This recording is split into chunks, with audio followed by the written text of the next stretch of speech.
Hello, everyone, and welcome to the Leadership Expert Forum. This is the place where we lean in to what it really means to be a healthy leader. And what that means for each one of us and for each one of you is different. We recognize that there's not just one formula for being healthy, and that in the midst of that belief, our mission is to help you uncover what your version of healthy leadership looks like. And so we do that with healthy practices, with our best practices, with different tools, with different frameworks, and by engaging with experts like our guest today, who can basically help us cut through the noise, help us zero in on what you need right now to focus on what matters most to you. So, this month, some of you know that we have been exploring how to consciously direct your energy, whether that is your mental energy and your thought systems and your cognitive processes, or your emotional energy, or what is sometimes referred to as your emotional intelligence, or your physical behaviors, so that you can feel fulfilled and confident and basically be the best human that you can be.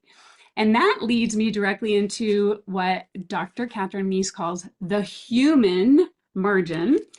And so she knows a lot about what it means to be healthy and to create healthy cultures. So I'm going to officially introduce you, Katherine. Dr. Katherine Meese is the CEO of the Humargin Group. She is the co-author of this fabulous book, The Human Margin. And her work basically focuses on trust and belonging and workforce well-being, which we talk a lot about here, and translating, this is a really cool part, the behavioral science into leadership practices that improve performance, improve retention, basically improves everything.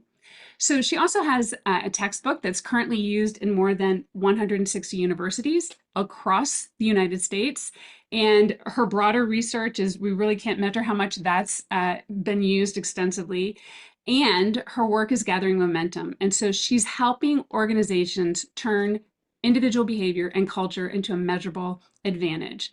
So without further ado, I would like to welcome you, Katherine, to the Healthy Leader Forum. Thank you so much. It's such a joy to be here with you. Yes, thank you. Thank you. So I'm very glad that you're here. I've told you that over and over. And before we dive into the human margin, I would love for you to just share a little bit about your background and what led you to this work.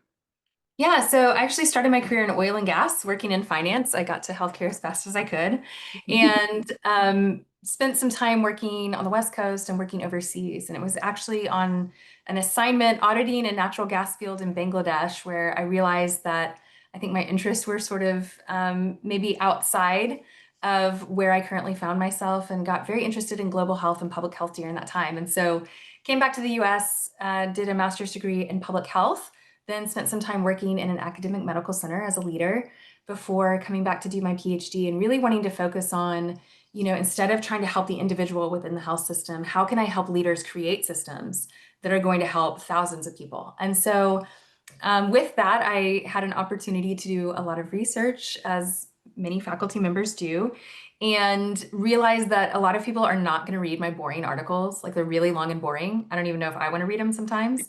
And so started thinking about, how do I actually translate some of this 100 years of social science, this original research that I'm doing, into ways that normal people and leaders could really embrace, understand, and Mhm. use in their daily work. And so for me, the translation of what we know in science to what do we do every day is where I'm hoping to make a contribution. And really the end goal of my work is to rehumanize the work of healthcare. Yeah, that's super exciting. It kind of makes me want to jump out of my skin when you say that. So that's what we need. And how did you then become interested in studying things like trust and belonging and well-being?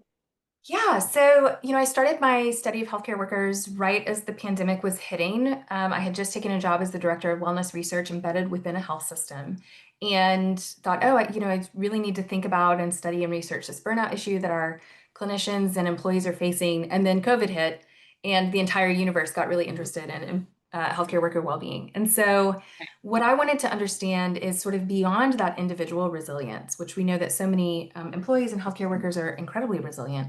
Beyond that, what are the things that we can do organizationally that help support and create an environment that people can thrive and flourish in? And so, really, the genesis of my work on trust was getting curious and examining what was damaging to people during that time. And a huge area that we uncovered is this feeling of betrayal or lack of trust in their leaders. Um, in Mm, some instances, because leaders weren't doing the right things, and in some instances, because people didn't understand what or why leaders were doing, and it created distrust. right. So here's what's interesting about that. I honestly had really not thought about trust in this way until I read your book, and is almost like a light bulb went on for me because when we talked previous to this call, you said trust is foundational to everything. Could you expand on that and why trust?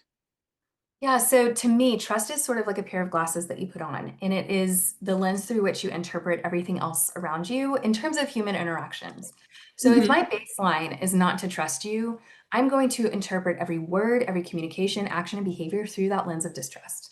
Meaning, I'm going to question it, I'm going to be skeptical, I will be less likely to find the good in what you're saying, or even to take positive actions and to find a way to twist those into something that is damaging or negative. And Right. so when I started getting into this research and listening to the voices of people reading our qualitative work, it became very clear that if we don't fix that building block, then none of these other things that we're trying to do around communication and autonomy and well-being are going to be effective. So that sort of, to me, is the first thing you have to fix because Mhm. it is the foundation on which everything else is built.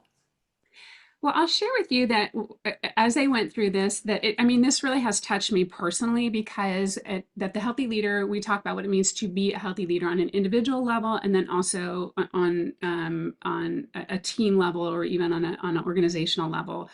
And much of what we do in our personal work has to do with learning how to trust yourself, which again, I hadn't really thought about it that way in terms of are you going to do what you said you were going to do and creating trust within your relationship with yourself. So we have that 3P relational model. And the first one is your relationship with yourself. And so, really, when we're following through and doing healthy behaviors with ourselves and with other people, we, we're just like you said, we are building trust. Bottom line. Yeah. You Yeah. know, I think so. We presented in the book this chores first model for building trust. And we think about this as how you build trust in organizations and with your team. But I think this model is also applicable to how we build trust and confidence in ourselves. So the model is, it's an acronym. So C stands for competence and consistency. If I'm showing up to do the work, to get the training that I need, if I'm putting in the discipline to get good at what I do, I'm going to be able to trust myself in new situations because I have developed a confidence that I can do these things well and I can do them well consistently. Hmm. Honesty is the next one. Am I being honest with myself about who I am, the choices that I'm making, the state of my relationships, the state of my physical health, all of these things that we can lie to ourselves about? Am I being honest in those areas? And I will tell you, for me personally, a question that I'm asking myself lately is, are there areas in my life where lack of discipline is disadvantaging me or the other people in my life, right? And so Mm. that's an area where I have to get really honest with myself about the structures that I'm creating and the ways that I'm showing self-discipline. And that's not easy to do, turning the light on in there. No, I hate it. I would rather pretend like I'm doing great all the time. Oh, It's more comfortable. The next one is owning our mistakes, apologizing. And I think there is an element of forgiving ourselves there too, right? Which lets us restore trust in ourselves to stop beating ourselves up about things that we messed up and rather to say, you know what? You're a human hmm. person. This didn't go well. We're going to learn from it and move on. Hmm. Um, Relationship is the R in that model. And I think a relationship with yourself, being able to sit in quiet, to sit in solitude, to reflect on your patterns of thinking and behavior, to get to know yourself is important. And then expectations, doing some work to clarify what are my expectations for myself and what am I willing to do to meet those expectations? And are there some things on that list that don't belong there, either too high or too low, right? And Hmm.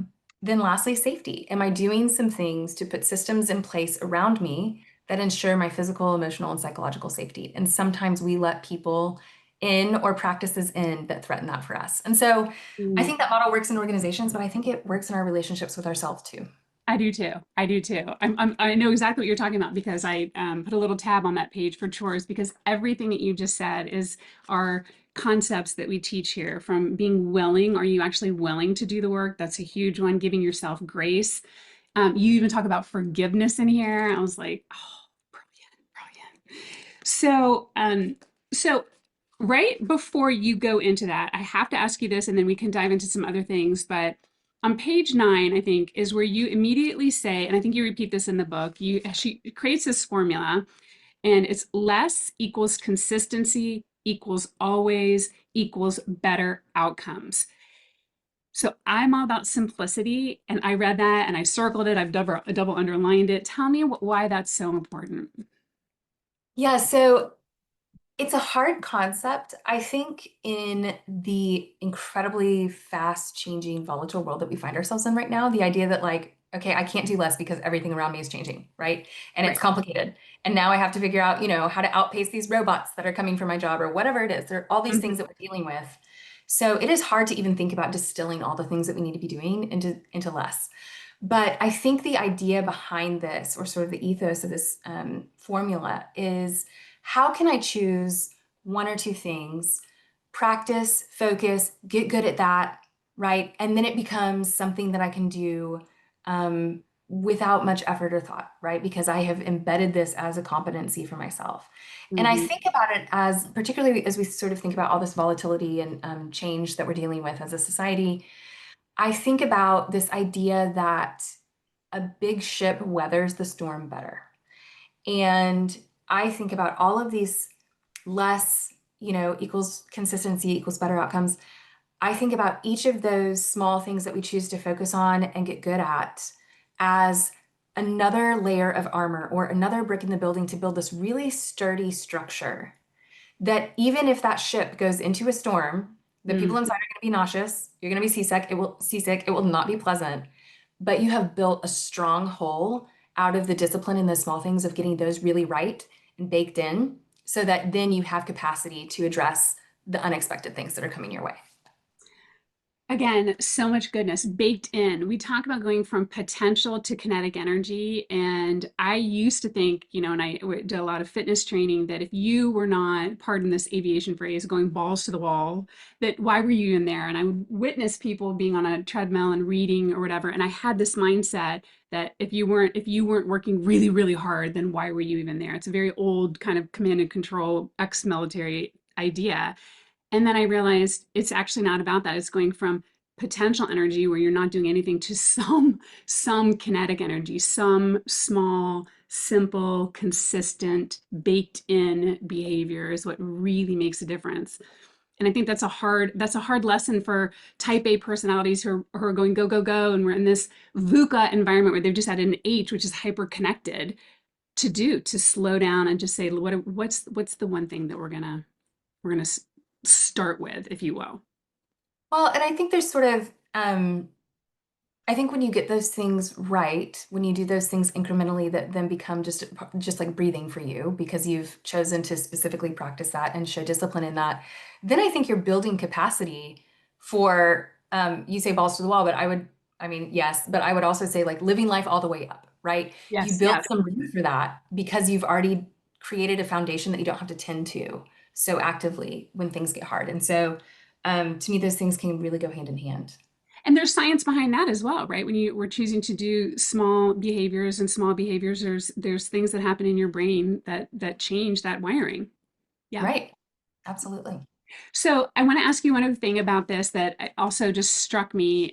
What you say, you distinguish between if the idea that if we don't understand that science behind behavior, that it's very easy to jump into fixing what people say is wrong rather than what's actually driving the problem.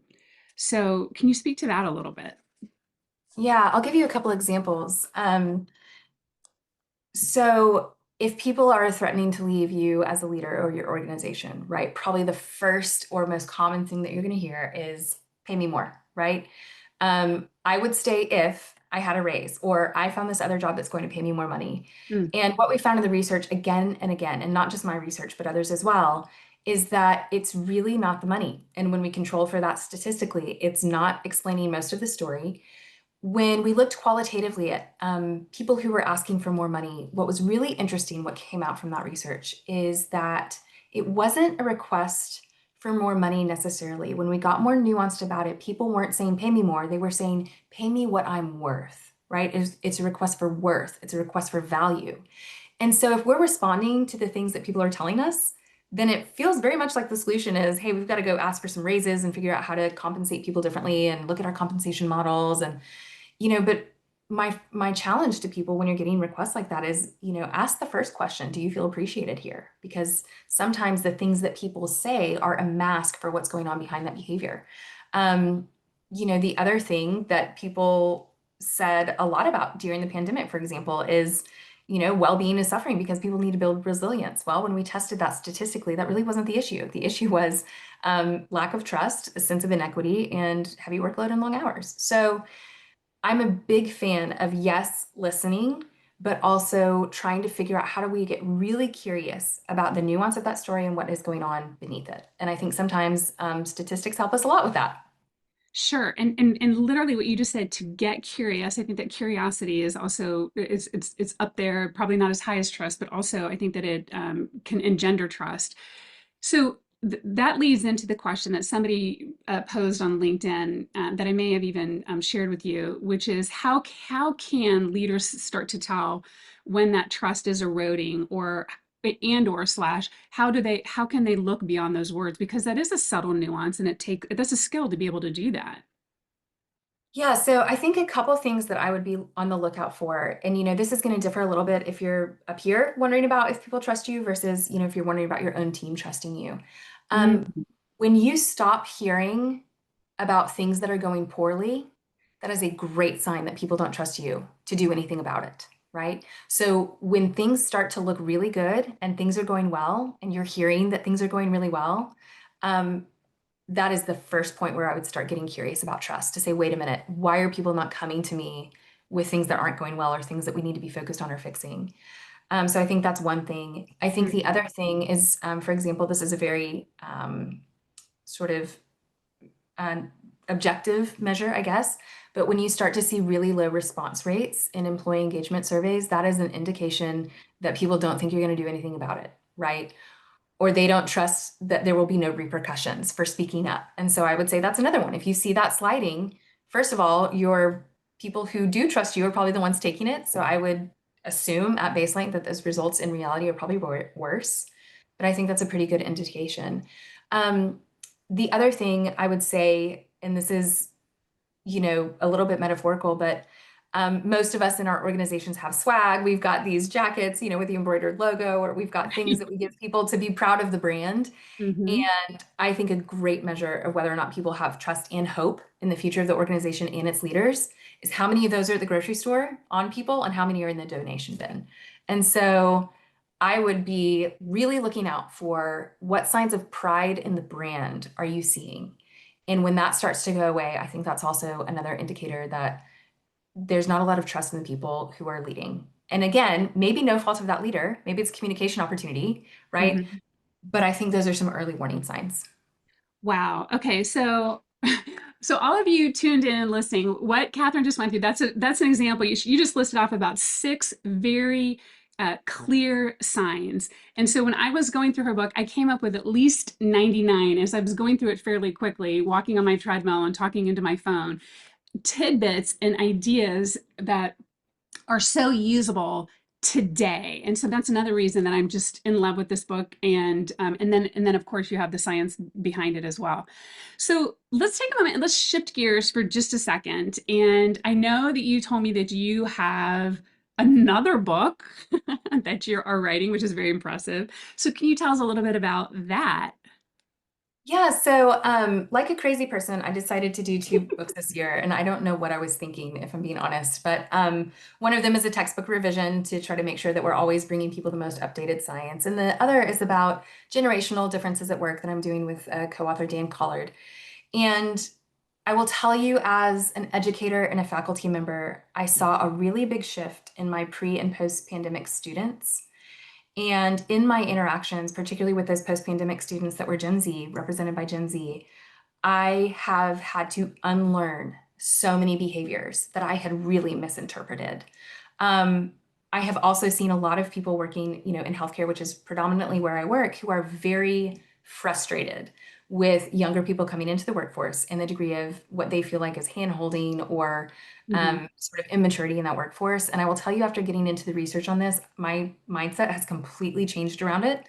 I think we've majorly misdiagnosed what's going on.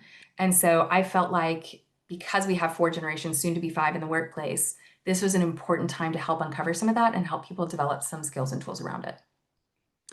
And so is that the focus for your book, that gap, or Yeah, so it's called Ginfluence, and it's about how to equip people to be generational influencers.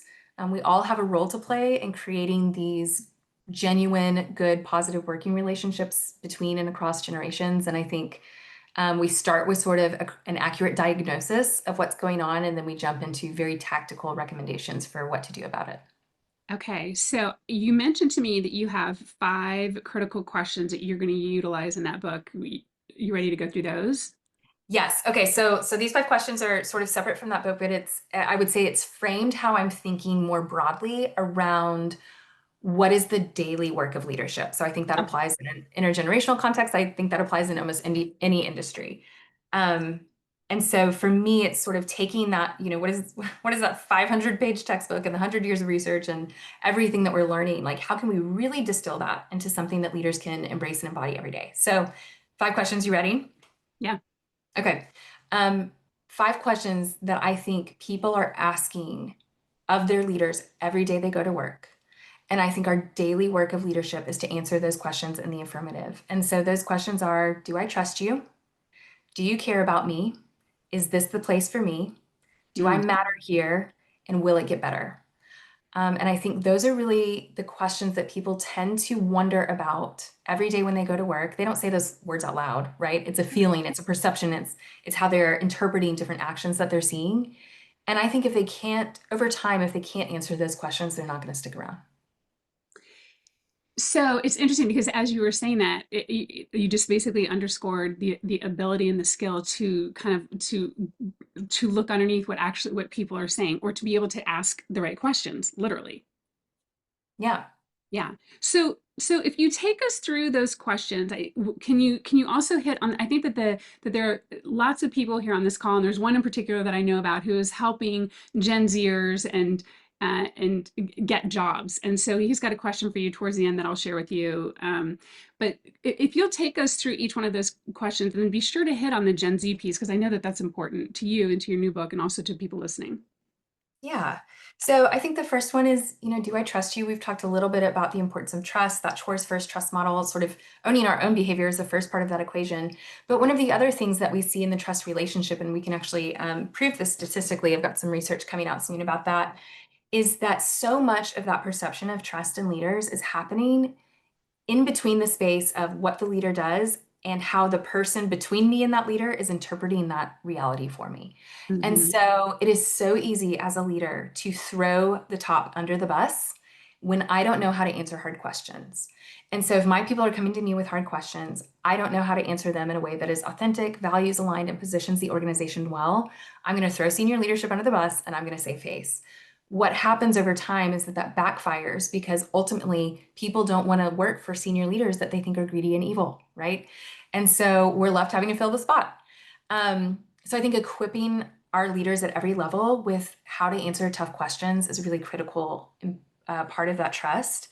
I think another element specifically around Gen Z that I'm seeing relating to trust is sort of this radical desire for transparency. They don't just want to know how a decision was made, they want to know how it was made, who was in the room, what were the data sources, how do I know those data sources are real? And the list goes on. And I think sometimes that's interpreted as insubordination or cocky behavior. And Mhm. I think what it really is we have a group of people who grew up knowing that not everything on the internet is real. Okay. I was like 35 when I figured out Wikipedia wasn't real. So, they know this, right? And so they are rightly questioning how we are getting our information and how we know that it's valid because that's the world they grew up in. So it's curiosity, it's not insubordination. And I think the more we can reframe our thinking toward that, the more we can start to build some of that trust with Gen Z specifically. So the last thing on trust I would say is fairness. if you've been in a playground for more than 3 seconds, you have heard the phrase, that's not fair. And so we still hate it as grown-ups. Our tantrums just look different. And I think if we have either real or perceived lack of fairness, that is going to be a huge barrier to building trust. So that's what I would say for the first question. So you also, I want to rewind because you give a couple of really specific examples in the book in terms of cultivating trust and not cultivating the us versus them mindset that I thought was brilliant as well in terms of what are some of the things that people can specifically say so that they are not throwing their leadership under the bus when they don't know the answer to something. Yeah, so sometimes the temptation is to say, well, let me ask senior leadership and I'll get back to you. Or I don't know why senior leaders made that decision. I'll try to figure it out. And so you're immediately positioning this as this is a them issue, right? And I'm going to try to figure out them. And that creates a separation. And so rather than that, you could say something like, that is a really good question. And I want to make it's such an important question. I want to make sure I answer that really well. Give me a little time to research it and I'll get back to you. I Right. So thought then you're owning as a leader the response.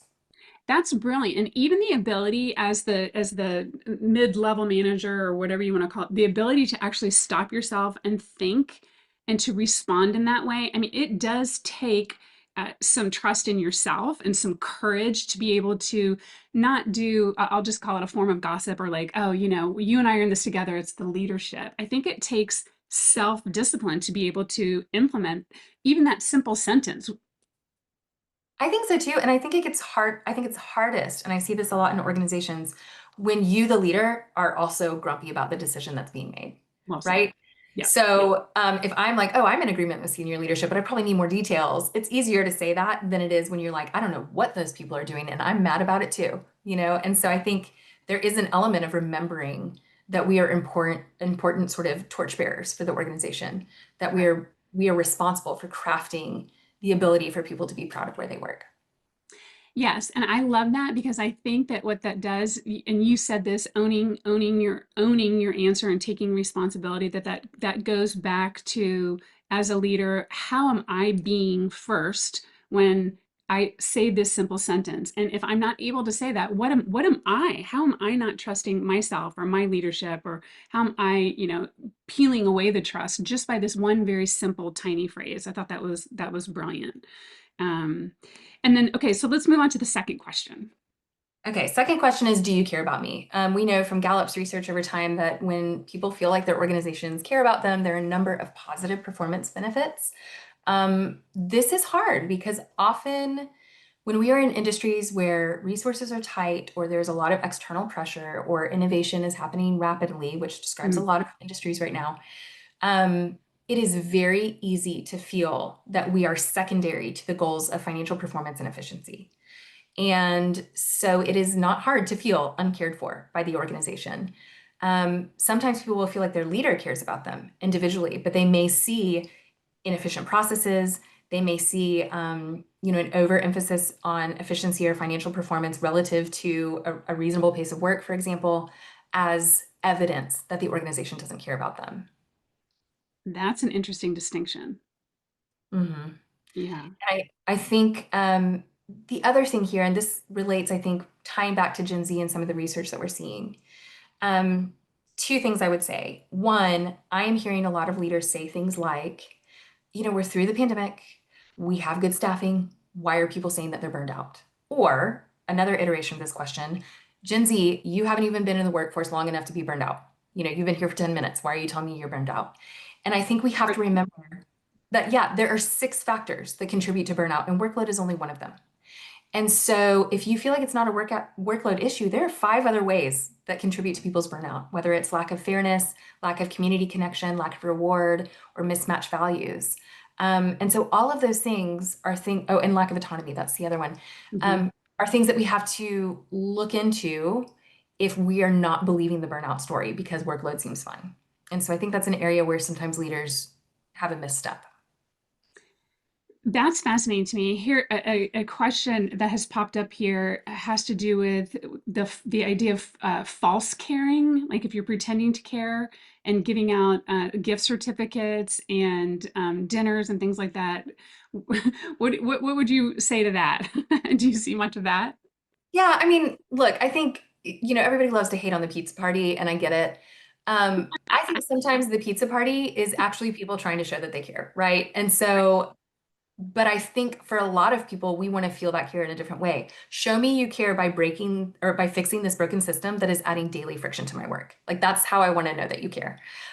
Show me you care by not expecting me to show up to all these team building events only on weekends and on my personal time so that I have more time away from my family. That's not helpful to me. Right. So I think when those things are not present, right, when we're not fixing that stuff, operational efficiency, friction in the work, then we try to do these other things on top of it, and it's seen as, oh, what a nice Band-Aid. Thanks a lot. Return the pizza, please.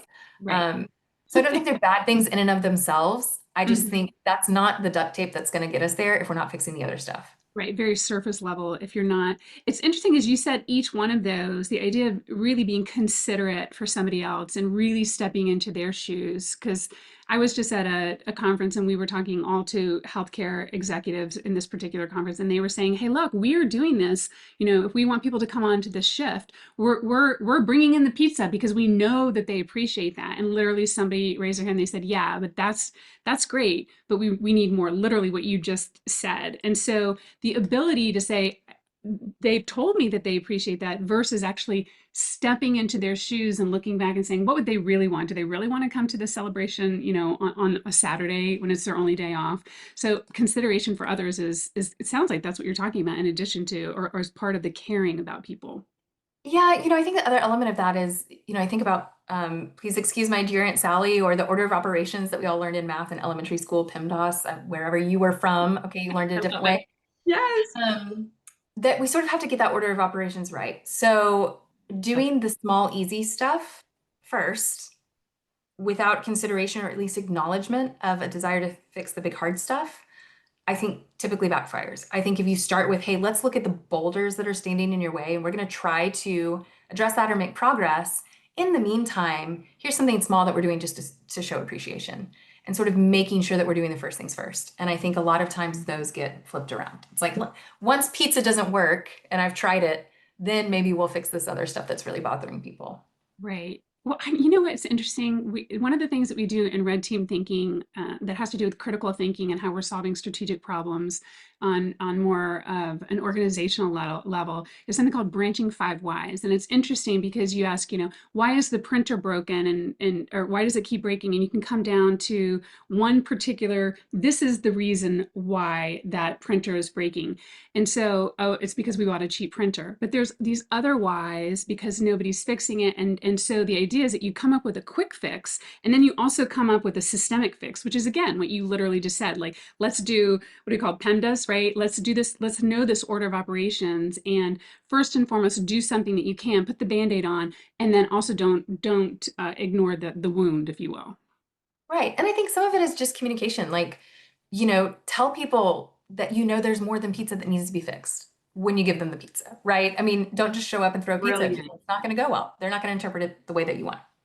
Right. That's brilliant. Right. Just and so that also speaks to something else that you said that I thought was brilliant in the book, and then also you referenced it again today. The idea of being transparent and just saying, "Hey, what is the reason that we came up with this decision?" And or we are working on this, and to be transparent as soon as you possibly can. I thought that was a Mm. great hint, even if you don't know.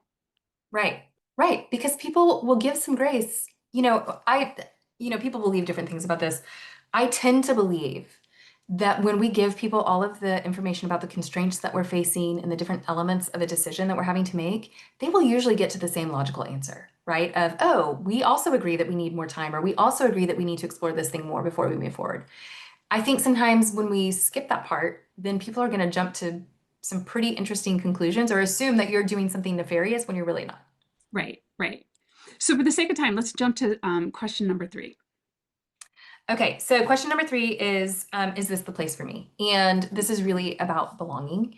And I think, we could have a whole thing about belonging, but I think there's a couple of things here that I'm seeing in my work. One is that sometimes leaders get discouraged because they're like, I cannot make people belong. Like that is outside of my span of control.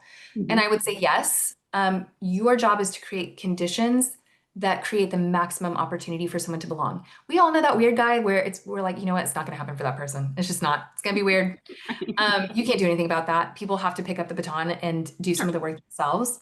But I think a couple of things that I see getting in the way. One is, sort of what I call super chicken behaviors or pecking each other to death. When we are in resource constrained environments that are intense, right, which describes a lot of industries right now, Mhm. people will stomp over each other to try to get ahead or to try to get that resource that we're all competing for, or that space or that one grant now that's, the only NIH grant that's getting funded, whatever it may be.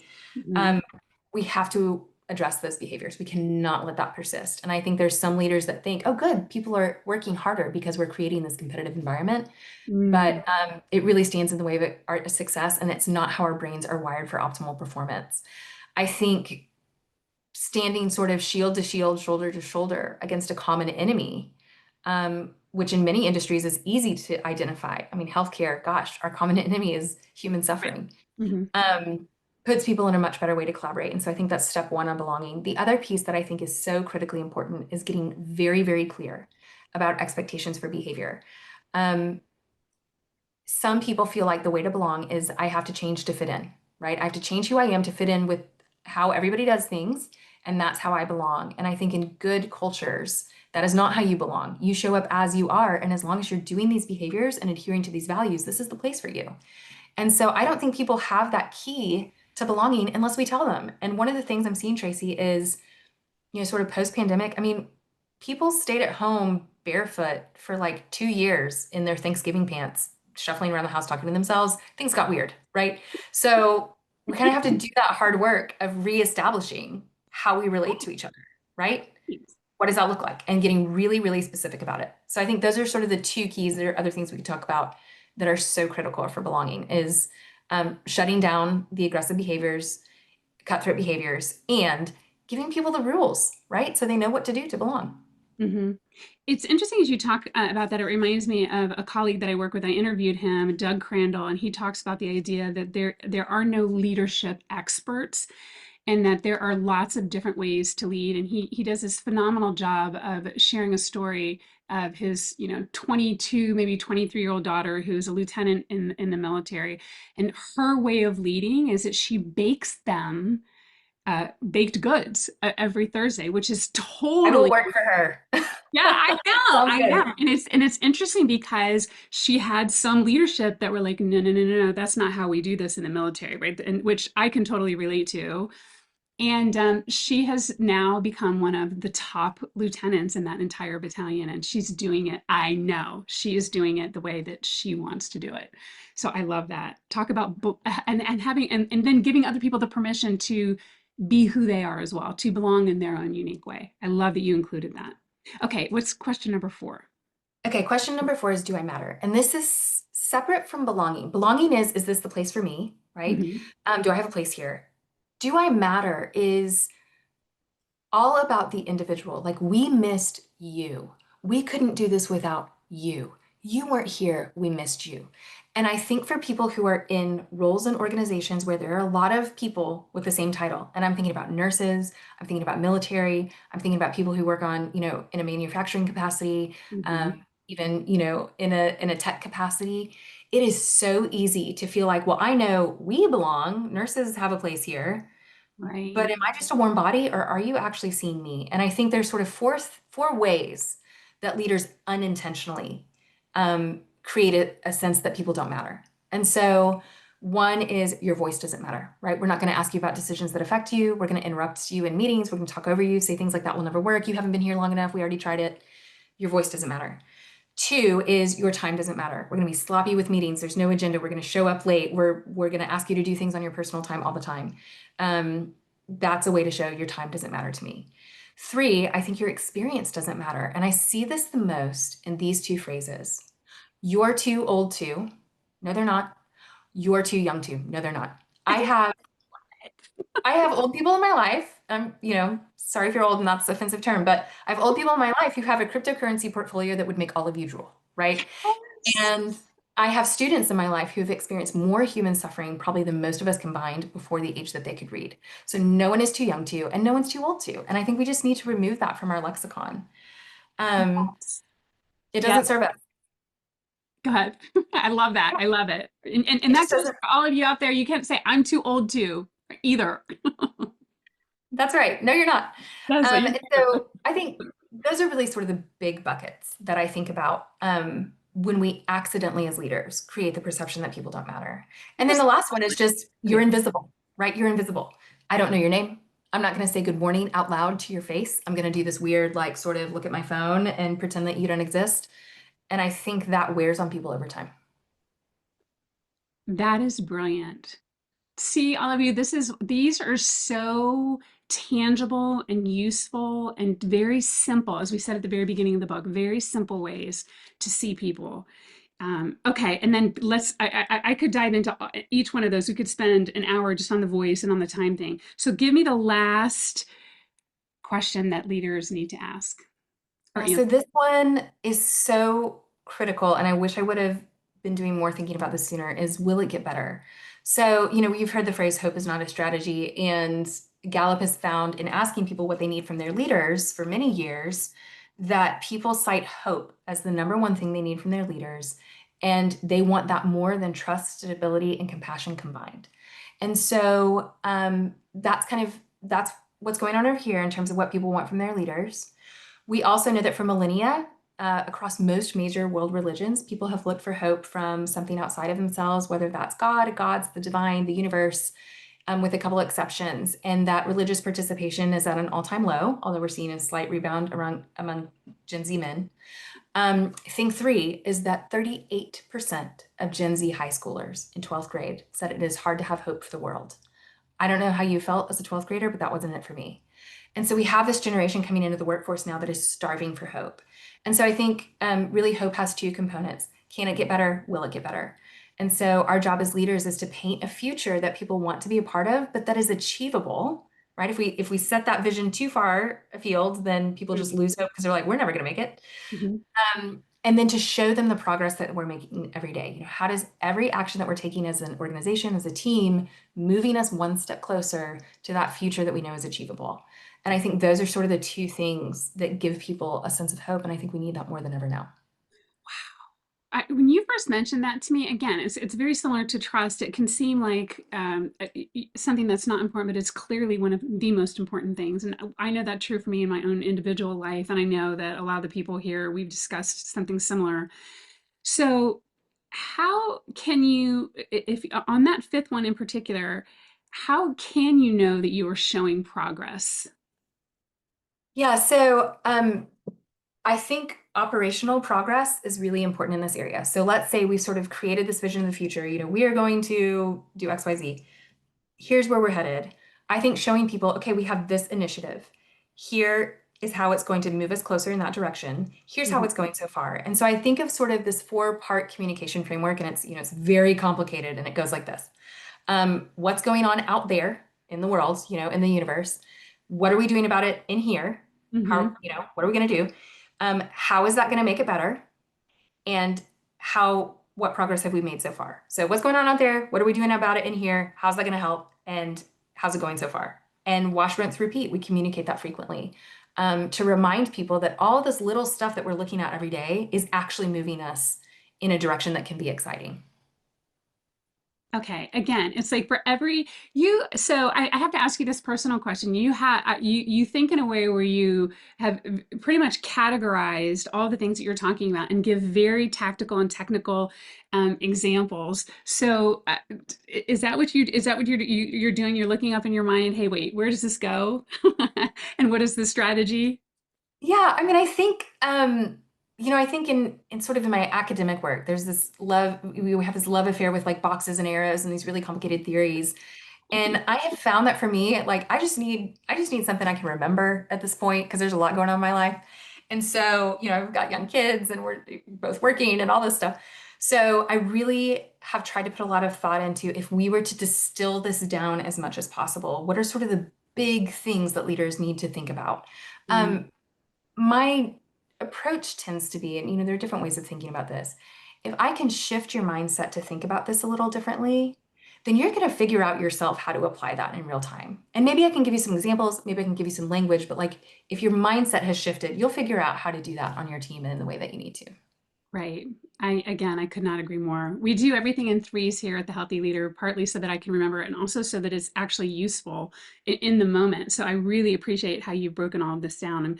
I'm interested to see what the transcript looks like here and what we're going to share with other people because there's so much goodness that you have shared with us today. Thank So you. as we close up the official uh, expert forum. We're going to stay a little bit longer for some personal questions at the end. I would like to ask you on a personal note, what practices you specifically rely on in terms of maintaining your healthy leadership? You just said you have young kids, you both are working. How are you maintaining being a healthy leader and cultivating, trust personally and also professionally? Yeah, I think it's been a journey for me, if I'm being honest. I have been a chronic overworker, and I think some of that has really been out of a place of not feeling worthy. And Mm, so, sort of early in my career, like I have got to prove that I have skills, that I matter, that am smart. And I got to a place, this was actually last December, and it was 2 weeks before my 40th birthday. And I had never been so out of shape. I couldn't run more than like 3 minutes. I felt like I did not have discipline in my life. I did not like where my relationships were. I was stressed all the time. And it was this really big aha for me of if I don't take care of the instrument, none of the work is going to happen. And by the way, I should have known this a long time ago. Like I've been researching this about other people for a while, but it sure. doesn't apply to me. That's the way it goes, right? Yeah. And so I have spent this year getting very disciplined about how I take care of my sleep, how I take care of my body, making sure that exercise is a priority, not only for my physical health, but my mental health. Um, Trying to eat less garbage, which, Hmm. it's not going that great. Getting myself a coach. That was another thing that I felt like, I need a coach. I am not done learning yet for myself. And so I've made those investments this year and I'm seeing an incredible reward. And so I think for me, it's a reminder of kind of going back to that idea of less equals better equals, consistency equals better outcomes. Like what the question I asked myself at the beginning of this year is, what would it look like to Mm-hmm. contribute less but better to the work that I'm trying to do? And so I've eliminated a lot of busy work from my plate, and I'm trying to really focus on how do I make great contributions. That's not without a cost. Like my social media leaves a lot to be desired because I don't want that daily Hmm. hustle of trying to be visible to get in the way of doing deeper, more meaningful work. And so Hmm. jury's out if that strategy is going to work for me, but that's where I'm focused right now. Well, it seems like it certainly is working, and at least from this side. And it's interesting, it's like I planted the answer for you here because the things that you talked about are the things that we talk about in terms of being a healthy leader on the individual side. We call it from fuel, rest, and movement. And you hit every single one of those when you talked about that. Then you also talked about your mental energy and your physical energy and your emotional energy. And then the very last thing you said was I created a vision for what it will look like. And that's our first step into being a healthy leader is what does that look like privately, personally, and professionally for you to be the healthiest person that you can be. So I think that's a great place to put a bow on this and to say thank you so much for being here with us and sharing all of your knowledge. And if you could share with us some parting words for the overall audience, what would be your final tidbit for the audience? I think my biggest final contribution would be to encourage you that there's so many things in leadership that yes, we need macro level change, we need organizational level change, but I think the real work of how we're going to improve the world around us, it is really what can you do right now from anywhere that you sit. And I think people underestimate the power that they have to make an incredible difference. And so that's the final word. Never underestimate the difference you can make. That is the final word. Again, very well said. Thank you all for being here. Thank you also, again, Dr. Meese, for being here and for sharing your wisdom. It really has been too short and just too incredible. Thank you so much. Thank you so much. Great to be with you.